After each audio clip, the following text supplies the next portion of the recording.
Class 6 কেমন আছো? আজকে তোমাদের আলোচনা করব মরশুমের দিনে, যেখানে যতটুকু আগের দিন আলোচনা করেছি আজকে তারপর থেকে আলোচনা করব। তারপর আমরা কবিতা আলোচনাতে যাব।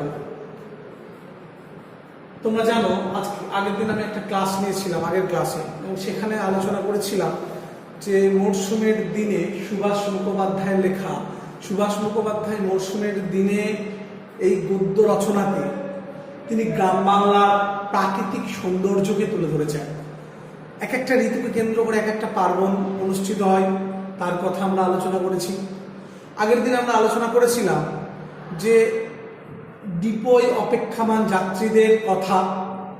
আমরা দেখেছি সেখানে যে কিভাবে ফসলের উপর ডিপেন্ড করে, নির্ভর করে মানুষের গ্রাম বাংলার মানুষের অর্থনৈতিক জীবনধারা পরিচালিত হয়, সেটা আমরা আগের ক্লাসে আলোচনা করেছি। শুধু নয়, আমরা আগের ক্লাসে আরো আলোচনা করেছিলাম যে বছর কিভাবে আরম্ভ হতো, কোন মাস থেকে, আর সব থেকে বড় যেটা গুরুত্বপূর্ণ প্রশ্ন আলোচনা করেছিলাম যে এদেশের যত পালা পার্বণ উৎসব আনন্দ সবকিছুর মূলে রয়েছে চাষবাস। এগুলো আলোচনা করেছি। আজকে আমরা পরের আলোচনাতে যাব। দেখো সকলে, আজকে আমাদের আলোচ্য বিষয় পরের আলোচনা। আগের ক্লাসে যতটুকু আলোচনা করেছি আজকে ঠিক তারপর থেকে আলোচনা করব। গরমকালে চারিদিকে হাওয়া যখন আগুনের মতো দিতে থাকে, তখন এই রাস্তার উপরই এক ভারী মজার দৃশ্য দেখা যায়। যেতে যেতে মনে হয় দূরে যেন জল চিকচিক করছে, আর সেই জলে উল্টো হয়ে পড়েছে দুপাশের গাছের ছায়া। কাছে যাও, কোথায় জল কোথায় ছায়া, ঠিক মরুভূমির মরীচিকা। গরমকালে চারিদিকে কি দেখা যায়? আগুনের তপ্ত পরিবেশ, আগুনের হলকা বয় গ্রীষ্মকালে। তখন রাস্তার উপরে এক ভারী মজার দৃশ্য দেখা যায়। কি সেটা?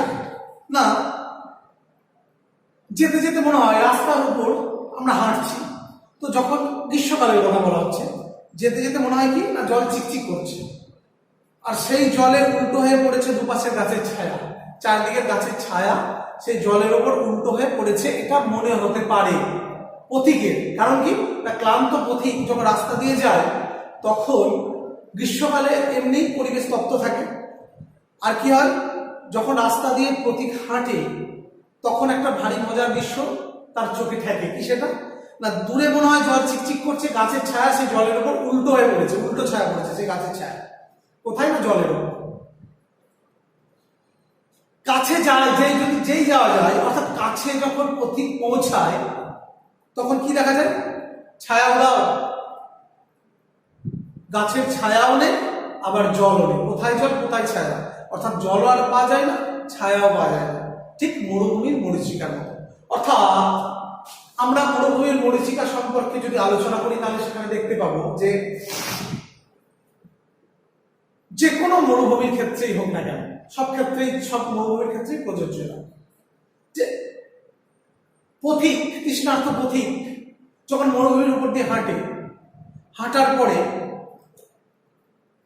তার যেন সে যখন প্রচন্ড তৃষ্ণাক্রান্ত হয়, প্রচন্ড যখন তার তেষ্টা পায়, তখন সে কি করে? জল পাওয়ার ইচ্ছায় এদিক ওদিক ছুটতে থাকে। আর মরুভূমির আমরা জানি মরীচিকা কি, যা আমাদের আপাতত ভাবে ঠকায়। কেননা আমরা আপাতত ভাবে আমরা বাইরে থেকে যেটা মনে করি যে ওখানে জল আছে, কিন্তু আসলে কি দেখা যায়? আসলে আমরা সেখানে জল পাই না। অর্থাৎ ক্লান্ত পথিক যখন মরুভূমির দিকে জল পাওয়ার জন্য ছুটতে থাকে, তৃষ্ণার্ত পথিক জল কামনায়, যে তার তেষ্টা পেয়েছে সে জল খাবে, কিন্তু শেষে দেখা যায় কি সে জল পায় না। কারণ মরুভূমির যে বালুকময় যে পরিবেশটা আছে না, যে বালিগুলো আছে, সেগুলো চিকচিক করে। আর বালিগুলো চিকচিক করার ফলে ক্লান্ত পথিক সেদিকে দৌড়ায়, ভাবে ওটাই জল, কিন্তু কাছে গিয়ে দেখে জল নেই। অর্থাৎ বাইরে থেকে দেখে মনে হয় জল আছে, কিন্তু কাছে গিয়ে দেখা যায় জল নেই, ঠিক যেন মরুভূমির মরীচিকার মতো। গ্রীষ্মকালের প্রাকৃতিক পরিবেশ ঠিক সেরকম অবস্থার সম্মুখীন হয়।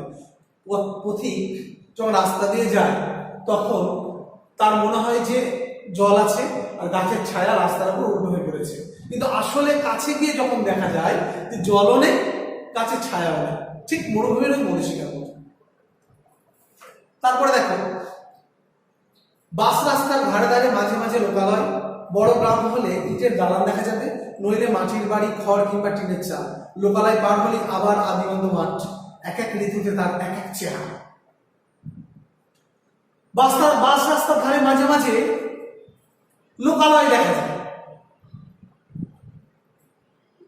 অর্থাৎ কিছু কিছু মানুষের বসবাস দেখা যায়। বড় বড় যদি গ্রাম চোখে পড়ে তাহলে সেখানে কি লক্ষ্য করা যায়, যে ইটের দালান অর্থাৎ ইটের বাড়ি লক্ষ্য করা যায়, বড় বড় প্রাসাদ, ইটের বাড়ি। নইলে কি দেখা যায়, মাটির বাড়ি, খড় কিংবা টিনের চাল। যখন লোকালয় পার হয় অর্থাৎ জনসমাগম যেখানে ছিল, যেখানে মানুষের বসবাস ছিল, সেই জায়গাটা যখন পার হলো মানুষ, তখন কি দেখায়, কি দেখে সে, আদিগন্ত মাঠ, অর্থাৎ যতদূর দৃষ্টি যায়। যখন লোকালয়, ধরো এখানে জনসমাগম, এখানে ধরো অনেক মানুষের বসবাস, এগুলো সব প্রাসাদ। তো এই প্রাসাদ যখন মানুষ যাচ্ছে, ধরো বাসে করেই যাচ্ছে, সে দেখলো যে এখানে অনেক মানুষের বসবাস, ইটের দালান, কিংবা কোথাও কোথাও টালি আছে, খড়ের ঘর, টালির ঘর ইত্যাদি, সে তার চোখে পড়ে। তারপর যখন সে এগুলো অতিক্রম করে, লোকালয় অতিক্রম করে, এগুলো হচ্ছে লোকালয়, এখানে মানুষের বসবাস, কিন্তু যখন সে এইগুলো অতিক্রম করে তখন সে কি করে, তখন সে দেখে, সে প্রত্যক্ষ করে আদিগন্ত মাঠ, অর্থাৎ চারদিকে পুরো ফাঁকা মাঠ, পুরো ফাঁকা একদম, অর্থাৎ যতদূর দৃষ্টি যায় প্রথম থেকে শেষ পর্যন্ত পুরো ফাঁকা মাঠ। এক এক ঋতুতে তার এক এক চেহারা, অর্থাৎ ঋতুতে এক একটা চেহারা বদলে যায়। গ্রীষ্মে একরকম চেহারা, বর্ষায় একরকম চেহারা, শীতে তার আর একরকম চেহারা, অর্থাৎ এক একটা ঋতুতে এর চেহারা, এর পরিবেশ বদলে যায়।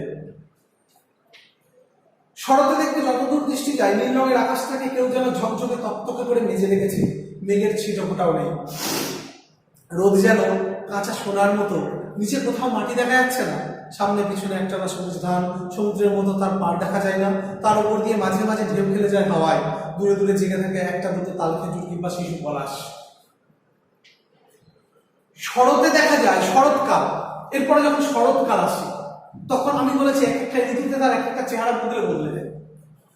যখন শরৎকাল হয় তখন যতদূর দৃষ্টি যায়, অর্থাৎ আমাদের চোখ যতদূর যায়, নীল রঙের আকাশটাকে কেউ যেন ঝকঝকে তকতকে করে মেজে রেখেছে, মানে আকাশ নির্মল, স্বচ্ছ, ঝকঝকে পরিষ্কার, মেঘের ছিটে ফোটাও সেখানে প্রত্যক্ষ করা যায় না। রোদ যেন কাঁচা সোনার মতো ঝলঝল করছে, আকাশ থেকে টিকড়ে পড়েছে কাঁচা সোনার বর্ণের রোদ, নিচে কোথাও মাটি দেখা যাচ্ছে না, সামনে পিছনে চারিদিকে যেদিকেই তাকানো যায় সবুজ ধান, অর্থাৎ বাংলার যে প্রাকৃতিক সৌন্দর্য, বাংলার যে স্নিগ্ধ পরিবেশ, চারিদিকে যেদিকেই তাকানো যায় সবুজে ভরে উঠেছে চারিদিক, যা আমাদের মুগ্ধ করে, আমাদের আকৃষ্ট করে। সমুদ্রের মতো তার পাড় দেখা যায় না, অর্থাৎ চারিদিকে যেদিকেই তাকানো যায় সবুজে সবুজ ধানে বেড়ে উঠেছে, সবুজ ধান চারিদিকটা পরিব্যাপ্ত করে রেখেছে, অর্থাৎ চারিদিকে যেদিকেই তাকানো যায় সবুজে সবুজ। তার উপর দিয়ে মাঝে মাঝে ঢেউ খেলে যায় হাওয়ায়, আর সবুজ ধানের উপর দিয়ে হাওয়া কি করে, ঢেউ খেলে যায়, আর ধানগুলো কি করে, সেই সবুজ গাছগুলো, ধানের গাছগুলো দুলতে থাকে। তার প্রাকৃতিক পরিবেশ, তার সৌন্দর্য এত সুন্দর, আমাদের মনকে সহজেই আকৃষ্ট করে, আমরা সহজেই মুগ্ধ হই, আমাদের মন ভরে যায় সেসব থেকে, খুব সুন্দর এক অনুভূতি আমাদের হৃদয় সঞ্চার হয়। দূরে দূরে যেখানে থেকে একটা দুটো তাল খেজুর কিংবা শিশু পলাশ, অর্থাৎ দূরে দূরে যারা বিরাজমান কিছু কিছু গাছ, যাদের অস্তিত্ব প্রত্যক্ষ করা যায়, কি তাল খেজুর গাছ কিংবা শিশু পলাশ গাছ। এরপরে ধান কাটার পর একেবারে আলাদা দৃশ্য, এরপরে ধান কাটা হলো, ধরো ধান কাটার পরে দৃশ্য বদলে যায়। সেখানে কি দেখা যায়? যতদূর দৃষ্টি যায় রুক্ষ মাটি। লাইনটা দাগ দিয়ে, খুব ইম্পর্টেন্ট প্রশ্ন, এটা সকলে পড়ে রাখবে যে ধান কাটার পর একেবারে আলাদা দৃশ্য, সেই দৃশ্যের বর্ণনা দাও। 5 নম্বরের প্রশ্ন আছে, খুব ভালো করে পড়বে। তো ধান কাটার পর একেবারে আলাদা দৃশ্য, কি কি দৃশ্য বদলে যায় ভালো ভালো করে প্রত্যক্ষ করো, তোমরা খেয়াল করো, তাহলে বুঝবে। যতদূর দৃষ্টি যায়, ধান কাটা হয়ে গেল, যতদূর দৃষ্টি যায় রুক্ষ মাটি, শুকিয়ে গেছে, ফেটে গেছে, রুক্ষ হয়ে গেছে মাটি, শুকনো কঙ্কাল ছাড় চেহারা, কঙ্কালের মতো তার চেহারা। আলুগুলো জেগে থাকে বুকের হাড় পাঁজরের মতো, বুকের যে হাড় পাঁজর, যেখানে মাংসপিণ্ডের অস্তিত্ব নেই, হাড় পাঁজরের মতো আলুগুলো জেগে আছে সরু সরু হয়ে। আর চারিদিকে মাটি কি করেছে? রুক্ষ, শুকিয়ে ফেটে গেছে। মাঠের ভিতর দিয়ে পায়ে পায়ে রাস্তা খুঁড়ে ওঠে গ্রামে যাওয়া, আর মাঠের ভিতর দিয়ে মানুষ যখন ধান কাটা হয়ে যায়, চারিদিকের মাঠ তো ফাঁকা থাকে, এরপরে মানুষ কি করে? ওইটা দিয়ে চলাফেরা করে মাঠ দিয়ে। তার ফলে কি হয় না, মানুষ যখন যে পথ দিয়ে সে যাতায়াত করে, তখন পায়ে পায়ে একটা পথ সৃষ্টি হয় এবং গ্রামে যাওয়ার একটা পথ মানুষ তৈরি করে দেয়। আকাশের রং তখন তামার হাড়ির মতো, তামার হাড়ি তোমরা দেখেছো, সে তামাটে বর্ণের আকাশ দেখা যায় কখন?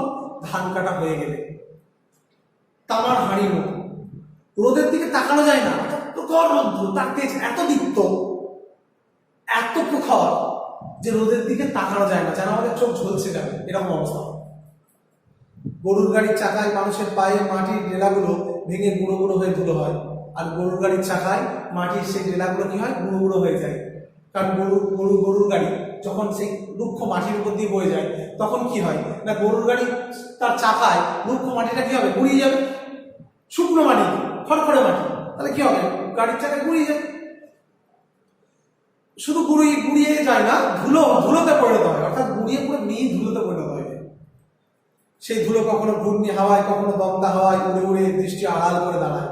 সেই ধুলো কখনো কি হয়? ঘূর্ণি হাওয়ায়, অর্থাৎ হাওয়া আমরা জানি ঝড় হয়, ঘূর্ণি হাওয়া, কখনো দমকা হাওয়া, হঠাৎ করে এসে গেল যে হাওয়া, দমকা হাওয়া, প্রবল হাওয়া, দমকা হঠাৎ করে আসা, আকস্মিকভাবে যে হাওয়া, মাঝে মাঝে প্রচন্ড তার তীব্রতা, মানে দমকা হাওয়া মানে হঠাৎ করে চলে এলো আকস্মিকভাবে, এবং তার তীব্রতা বেশ প্রচুর, সে হাওয়া বয়। অর্থাৎ ধান কাটার পরে যে দৃশ্যগুলো বদলে বদলে যাচ্ছে, সেগুলি বর্ণনা করেছেন আমাদের লেখক সুভাষ মুখোপাধ্যায়। একটু বেলা হলেই মাটি কি হয়? ভালো করে দেখো, তেতে আগুন হয়ে ওঠে। যখন একটু বেলা বাড়ে, তখন কি হয়? মাটির উপর দিয়ে চলতে পারি না আমরা। তখন যেটা হয় যে মাটির উপর দিয়ে আমরা চলতে পারি না, আমাদের পা পুড়ে যায়, অর্থাৎ মাটি তো এমনি তপ্ত হয়ে যায়, তেতে ওঠে, মানে কি তপ্ত হয়ে যাও, গরম হয়ে যাও।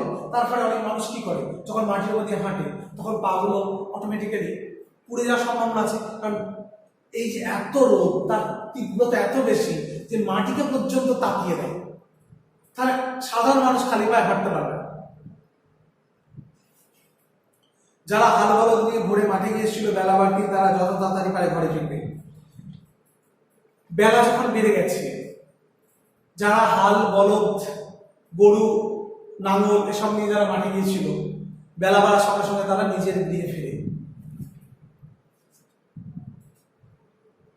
কারণ আমরা জানি যে মানুষ অন্যের সন্ধানে, অন্যের অন্বেষণে, খাদ্য জোগাবার আশায় মানুষকে এক জায়গা থেকে অন্য জায়গায় যেতে হয়। খাদ্যের অন্বেষণে মানুষ কখনো কর্মে নিয়োজিত থাকে, কখনো এদিক ওদিক পরিভ্রমণ করে বেড়ায়। কিন্তু তারপরে তার বাসার সন্ধানে ঠিক সে বেলা বাড়ার সঙ্গে সঙ্গে ফেরে।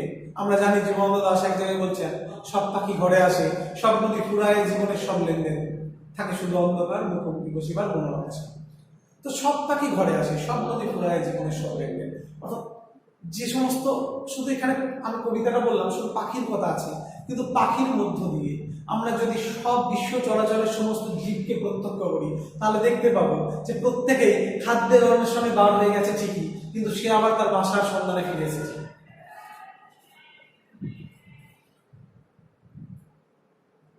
নদী পুকুর খালবিল শুকিয়ে যায়, নদী পুকুর খালবিলের অবস্থা কি হয়? শুকিয়ে যায়, গাছে পাতা থাকে না, খালবিল নদী নালা ধারে ধারে ছাড়া কোথাও ঘাসের ডগা দেখা যায় না। রাখালের দল ছড়ি পাঁচর হাতে বট অশ্বত্থের ছায়ায় বসে থাকে। খাল বিল নদী নালা আমরা যেগুলো দেখি আর কি আমাদের চোখে পড়ে, সেগুলোর অবস্থা কেমন হয় না, সেগুলোর ধারে অর্থাৎ খাল বিল নদী নালা, সেখানে দু একটা ঘাস গজায় বা দু একটা ঘাসের ডগা দেখা যায়, বাদ বাকি সব কি করেছে, শুকিয়ে সে ঘাসের অস্তিত্ব বিলীন হয়ে গেছে, ঘাস আর দেখা যায় না। গাছের পাতা ঝরে পড়ে, রাখালের দল কি করে না, ছড়ি পাচন হাতে, আমরা জানি ছড়ি পাচন হাতে বটসতের ছায়ায় বসে থাকে। আমরা পড়েছি ভরদুপুরের কবিতায় যে গাছের ছায়ায় রাখাল বালকরা আশ্রয় নেয়, অশোক গাছের ছায়া। তো রাখালের দল কি করে, ছড়ি পাচন হাতে বটসতের ছায়ায় আশ্রয় নেয়, তারা বসে থাকে, বিশ্রাম নেয়। মাঝে মাঝে হাওয়ায় আগুনের হলকা দেয়, আর যে হাওয়াটা গরমকালে প্রবাহিত হয় সেখানে কি হয় না, আগুনের হলকা হয়, অর্থাৎ গরম হাওয়া। জলের জন্য চারিদিকে হাহাকার পড়ে যায়, কারণ গ্রীষ্মকালে আমরা দেখেছি অনেক জায়গায় জল সংকট দেখা দেয়। তো চারিদিকে জলের জন্য হাহাকার হয়, কোথায় জল আছে, কোথায় জল আছে, মানুষ জলের জন্য এদিক ওদিক ঘুরে। আমাদের এখানে সাধারণত জলের সংকট নেই, কিন্তু এমন অনেক জায়গা আছে গ্রীষ্মকালে যেখানে জল সংকট দেখা দেয়। লোকে সেই সময় ছায়া খুঁজে খুঁজে যাবে, পায়ে চলা রাস্তা যাবে বড় সত্যের তলা দিয়ে, আম কাঁঠালের ছায়া ছায়, বাঁধন ইদারা নদী নালা তার পুকুরের ধার দিয়ে দিয়ে যেখানে হাতের কাছে পিপাসার জল পাওয়া যাবে। কি করে লোকে ছায়া খুঁজে খুঁজে যাবে, কারণ গ্রীষ্মকালে প্রচন্ড রোদ, তীব্র রোদ, তার প্রখরতা এত বেশি তীব্র যে মানুষ ফাঁকা রাস্তা দিয়ে যাবে। কি করবে, কোথায় গাছের ছায়া আছে সেইখানটা দিয়ে মানুষ যাতায়াত করবে। কারণ কি, কারণ ফাঁকা রাস্তা দিয়ে গেলে তাদের কষ্ট হতে পারে, তাই তারা কি করে, ওই গাছের ছায়ার নিচ দিয়ে তারা একটা পথ বানায় এবং সেটা দিয়ে সে যাতায়াত করে। তাই এখানে পরিষ্কার করে বলা আছে, দেখো যে পায়ে চলা রাস্তা যাবে বট অসতের তলা দিয়ে, অর্থাৎ বট গাছ কিংবা অসৎ গাছের তলা দিয়ে পায়ে পায়ে রাস্তা তৈরি করে নেয় মানুষ গ্রীষ্মকালে। আম কাঁঠাল গাছ আছে, তার ছায়া ছায়া রাস্তা বানায়, অর্থাৎ বিভিন্ন রকম গাছের তলা দিয়ে মানুষ যাতায়াত করে।